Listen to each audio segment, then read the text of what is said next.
जय श्री श्याम। मैं पवन शर्मा। बिना मेहनत के हासिल तक तो ताज नहीं होते और अंधेरे में चमकने वाले जुगनू रोशनी के मोहताज नहीं होते। मैं श्योर 60 गुरुकुल के करनाल कैंपस से आप सभी का तहे दिल से स्वागत करता हूं। आज मेरा जो सवाल है वो इतना सा सवाल है कि क्या ऑनलाइन क्लासेस आपको एसएससी में सिलेक्शन दिला सकती हैं। इस बात से मैं भी कंफ्यूज हूं और स्टूडेंट भी कंफ्यूज है। तो उसी कंफ्यूजन को दूर करने के लिए आज हम मिलने वाले हैं श्योर 60 गुरुकुल के फाउंडर गौरव सर से कि क्या केवल ऑनलाइन क्लासेस लेकर बच्चा सिलेक्शन ले सकता है एसएससी में, केवल ऑनलाइन टीचर से मिलकर, या बिना किसी जानकारी के, अधूरी जानकारी के, केवल सिलेबस पूरा करके बच्चा सिलेक्शन ले सकता है। मुझे नहीं लगता ऐसा, लेकिन फिर भी मैं अपना कंफ्यूजन दूर करने के लिए आया हूं।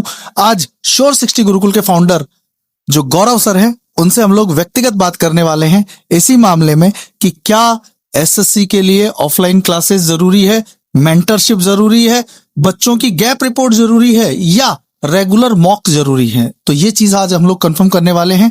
तो राजीव जी, आप मुझे ले चलिए सर के पास, फटाफट से जल्दी से हम लोग चलते हैं गौरव सर के पास। आज हम लोग कंफर्म कर लेते हैं अपना जो डाउट है, जो कंफर्म कर ही लेते हैं आज। और एक बार जोरदार तालियां बजाएंगे श्योर 60 गुरुकुल के स्टूडेंट्स।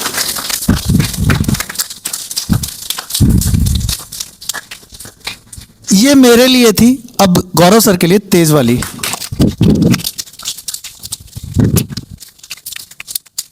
तो जैसा कि मेरा सवाल है कि क्या केवल ऑनलाइन क्लासेस से बच्चा सीजीएल में सिलेक्शन ले सकता है? क्या विदाउट मेंटरशिप केवल टीचर को ऑनलाइन देखकर, बिना किसी गैप रिपोर्ट के, बिना कोई मॉक लगाए, केवल मोटिवेशन से एसएससी सीजीएल में सिलेक्शन हो सकता है? मुझे ऐसा लगता नहीं है। इस बात को मैं कंफर्म करने के लिए आया हूं कि जिनके पास अनुभव है, श्योर 60 गुरुकुल के फाउंडर गौरव सर, आज उनसे बात करते हैं। तो बिल्कुल, क्योंकि यही हमें बता सकते हैं कि वास्तव में सिलेक्शन का मूल मंत्र क्या है। ठीक है, मैं भी थोड़ा सा बिल्कुल। तो सर आप बताइए एक बार, ये बात यूट्यूब वाले ऑनलाइन स्टूडेंट्स भी देखना चाहते हैं, ऑफलाइन बच्चे यहां पे बैठे हैं और आपकी मुस्कुराहटें, वाव यार। इन्होंने 3 प्रश्न पूछे पहले के करके कि क्या ऑनलाइन से हो सकता है, तो जवाब है कि हाँ हो सकता है। शर्त क्या है?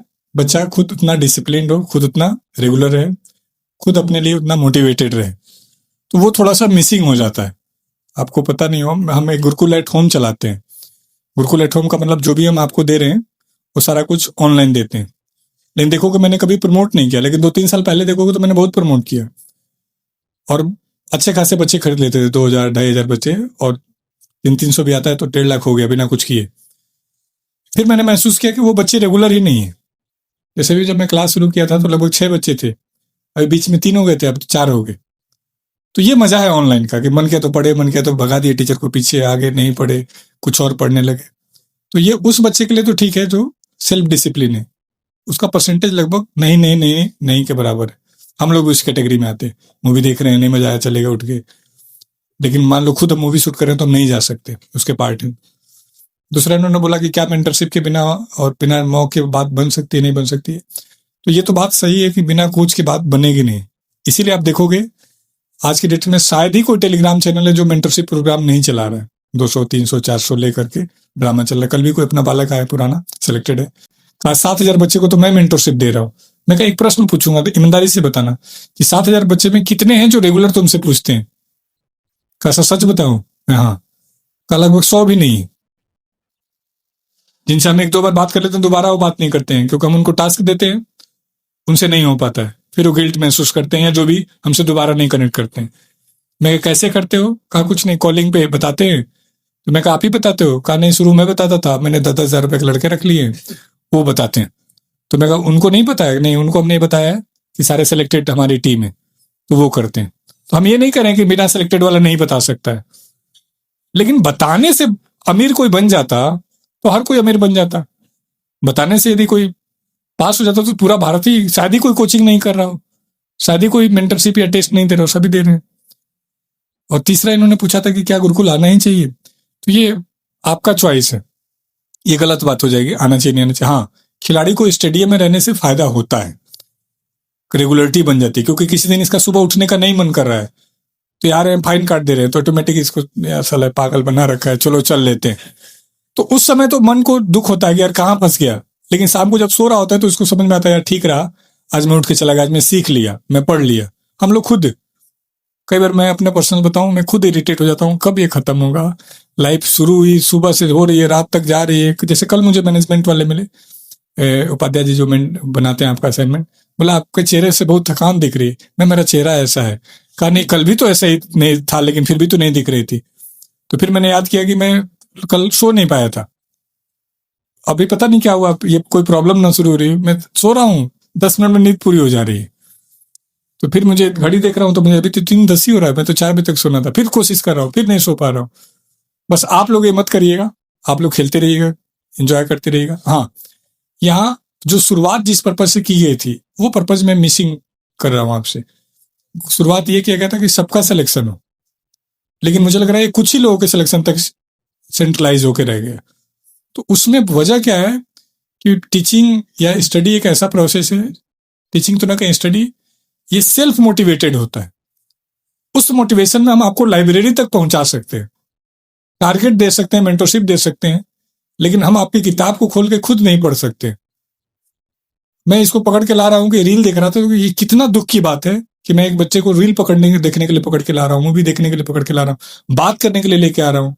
अरे तुम प्राइमरी का बालक थोड़ी नहीं यार, या तुमको जबरदस्ती थोड़ी नहीं भेजा गया था, तुम्हारा चॉइस था। ये मैं मारूं तब गलत, ना मारूं तब गलत, फाइन लगा दूं तब मन दुखता है, और लगा ना लगाऊं तब दुख रहा है। मेरे पास तो तभी आओ जब सेल्फ मोटिवेटेड हो, लगातार पढ़ पाओ। हम पागल है सेशन करते हैं, इसीलिए करते हैं कि कोई तो जगेगा, कोई तो जगता रहेगा।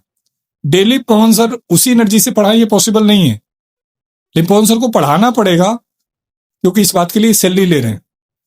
उसी तरीके से आपको भी पढ़ना पड़ेगा क्योंकि आप उस बात के लिए पे कर रहे हो। यदि नहीं पढ़ रहे हो तो खुल के घर वालों को बोलो मेरे से नहीं पढ़ा जा रहा है, मैं नहीं कर पाऊंगा, इतना प्रेशर नहीं ले पाऊंगा। जैसे कल एक बालक था, मेंस दे के जा रहा था, तो लास्ट ईयर मेंस दिया था, नहीं हो पाया था, इस बार बड़ी खुश था। मैं बोला किस बैच का है तू? कहा मैं 101 बैच का हूं, यानी मार्च 2023 में आया था वो, और अब वो जा रहा है फरवरी में, लगभग 3 साल पूरे होने जा रहे हैं। नहीं कहा सर मेरे सीपीओ में भी 148 नंबर है सर, वहां भी मेरा हो रहा है, सीएचएसएल में लगभग 155 नंबर है सर, और मेंस मैंने बहुत अच्छा किया है, मेरा कंप्यूटर में भी थोड़ा सा कम लग रहा है, यदि वहां गड़बड़ नहीं हुआ तो मैं इस बार आपको अच्छा 4600 ग्रेड पे दे दूं। उस समय तक लगातार लड़े रहना, मैं जा क्यों रहा है? कहा सर थक गया मैं बिल्कुल, 3 साल एक बहुत लंबा रहा। मैंने उसको अलग से भगवत गीता गिफ्ट की, मेरे पास किसी ने दिया तो मैं लेके जाया, कुछ और तो दिख नहीं रहा गिफ्ट के लिए। तो 3 साल इतना पेन लेना और उसी जज्बे के साथ, तो बहुत असंभव टास्क होता है। तो उन्हीं के लिए गुरुकुल अच्छा है जो सेल्फ मोटिवेटेड है। अदरवाइज ग्राउंड या ये सब चीजें तो हर जगह अवेलेबल है, लाइब्रेरी, मेंटरशिप, पूरा ही ड्रामा चल रहा है, आओ मूर्ख बनाए। तो मूर्ख कैसे बनाएंगे? मैं शेड्यूल भेज दूंगा कि ये पढ़ो, किसी दिन पढ़ लिए किसी दिन नहीं पढ़े। यहां हम कोशिश करें कि नहीं पढ़ना पड़ेगा। अदरवाइज किसी का औकात है कि कोई 8 महीने 10 महीने 12 घंटे डेली पढ़ रहा और उपास ना हो? इम्पॉसिबल है। बहुत बेसिक कमजोर है, 1 साल लग जाएगा, 1.25 साल लग जाएगा, 1.5 साल लग जाएगा, 2 अटेम्प्ट लग जाएगा, तीसरे में तो होना ही है। लेकिन यदि वो नहीं पास हो रहा है तो कहीं ना कहीं बहुत बड़ा लूप होल है, या तो उसका मैथ बहुत कमजोर था फिर भी वो उसी पे लगा हुआ है, उसका इंग्लिश कमजोर था सिर्फ सीजीएल के पीछे लगा है, कोई और ऑप्शन नहीं ढूंढ रहा है। तो ये भी चेक करना होगा कि मैं कितना डिजर्व करता हूँ। मैं स्टेनो क्यों शुरू किया था? शायद उस दिन मैंने बताया था, गर्ल्स में गया, टेस्ट लिया, मैंने बोला कितने बच्चों के 60 से कम आ रहे हैं, किसी ने हाथ नहीं उठाया, कितने का 80 से कम आ रहे हैं, किसी ने हाथ। मैंने मार्क्स मंगवाए तो मैंने देखा 10 बच्चियां थी जिनके 80 से कम थे। मैं बोला बेटा आप खड़े हो जाए, आपने तो हाथ नहीं उठाया। ये सर सर मैं ये सब नहीं, सही से बता। तो मैंने देखा मैथ में उसके 3 नंबर है। मैं चल क्या रहा है? सर मैथ ही नहीं आता, बाकी आता है। मैं कितने दिन हो गए? 10 महीने हो गए। तो अब उस बच्चे की गलती नहीं, गलती मेरी है कि 10 महीने में हम बच्चे को नहीं पकड़ पाए। फिर मैंने रातों रात ट्राई किया कि कहाँ से ऑप्शन बन सकता है, तो मुझे करनाल में मिला कोई स्टेनो। मैंने उनसे डील की, भाई जो उन्होंने एक अमाउंट मांगा मैंने उसे डबल अमाउंट दिया, कि उन्होंने बहुत कम मांगा। मैंने जी आप इतना लो लेकिन हमारे बच्चों को खूब मेहनत कराना, और मुझे पक्का है कि नहीं कि 1 आध महीने में वो अपना बंद करके फुल टाइम मेरे पास आ जाएंगे, क्योंकि अपना चलाना आज के टाइम में बहुत टफ हो गया है, बिजनेस बड़ी मुश्किल है। तो उस तरीके से मैं सोच रहा हूँ वैसे आपको भी सोचना होगा। ये तो एक चलो माध्यम है, ये पूछ रहे हैं, मौका मिल गया मैं बोलने का। अदरवाइज मैं खुद से भी कई बार गिल्ट महसूस कर रहा होता हूँ कि क्यों नहीं मेरे पास वो बच्चे आ रहे हैं जो खुद सेल्फ मोटिवेटेड हो करने के लिए। आईआईटी के प्रोफेसर को ये चिंता नहीं है कि बच्चा सेलेक्ट होगा नहीं होगा, वो अपना बेस्ट आकर एफर्ट कर रहा है क्योंकि क्रीम बालक बैठा हुआ है। यहाँ दिक्कत है कि हमें बेस्ट टीचर चाहिए, बेस्ट स्टूडेंट हम बन ही नहीं पा रहे हैं। तो मतलब अदरवाइज जो गेट से एंट्री किया हर किसी को पास होना चाहिए, हर किसी को मतलब माँ बाप को ये भरोसा देके कि यस मैं रिजल्ट लेके ही आऊंगा। ये हम इसी में उलझे हुए हैं कि इसको फाइन मार दो, इसको ये पकड़ लो। तो ये मेरा दुख है, मतलब मुझे कभी मौका मिलेगा कि जी आप अपना दुख बताओ गुरुकुल को लेके, तो मैं लिस्ट बना दूंगा। हो सकता है तुमको नफरत हो जाए अपने आप से। मेरे पास है ये नहीं हो रहा, ये नहीं हो रहा, ये नहीं हो रहा, ये नहीं हो रहा, ये नहीं कर रहे हो, लेकिन चलो चलता रहता है। मैं जो पिता है उसकी पुत्र से सबसे ज्यादा शिकायत रहती है कि मेरा बालक ठीक नहीं कर रहा है, लेकिन एक दिन वो प्राउड का कारण बनता है। तो हम भी उम्मीद करके रह रहे कि तुम very बढ़िया मेहनत करोगे। दिक्कत ये हुआ है कि आज के टाइम में लोग भरोसा नहीं कर पाते हैं। जैसे आपका सोच क्या है, दुनिया बुरे लोगों से भरी हुई है, मेरा सोच क्या है, दुनिया अच्छे लोगों से भरी हुई है। उस अच्छे लोगों तक आपको भरोसा करना और उसको अच्छा बन के दिखाना, ये एक टफ टास्क है। इसीलिए देखो कि सोशल मीडिया पे आज के टाइम में कुछ कहो तो यकीन नहीं हो पा रहा है, क्योंकि बहुत सारे लोग बहुत ज्यादा फेक लाइफ को जी रहे। मैं कई अपने बड़े बड़े यूट्यूबर टीचरों से मिलता हूँ, उनसे देखता हूँ, तो वो सामने कुछ और दिख रहे होते हैं, प्रैक्टिकल में बहुत बदमाश है, बहुत ही बदमाश। करे मैं कुत्ते को ये देता हूँ और कहीं घर में कुत्ता नहीं है। करे मैं इनको मदद कर रहा हूँ और किसी कोई बीमार है उसने पैसे मांग दिए, फोन रखने बाद गाली दे रहे हैं, साला हमसे कैसे मांग दिए तू। मैंने तो बड़ी गलत आदमी है। लेकिन दुनिया उसी का है कि कितना दिखा पा रहे। हाँ, हमें अब कोशिश करना है कि अच्छा करें। और तो कोई प्रश्न नहीं है। ठीक है।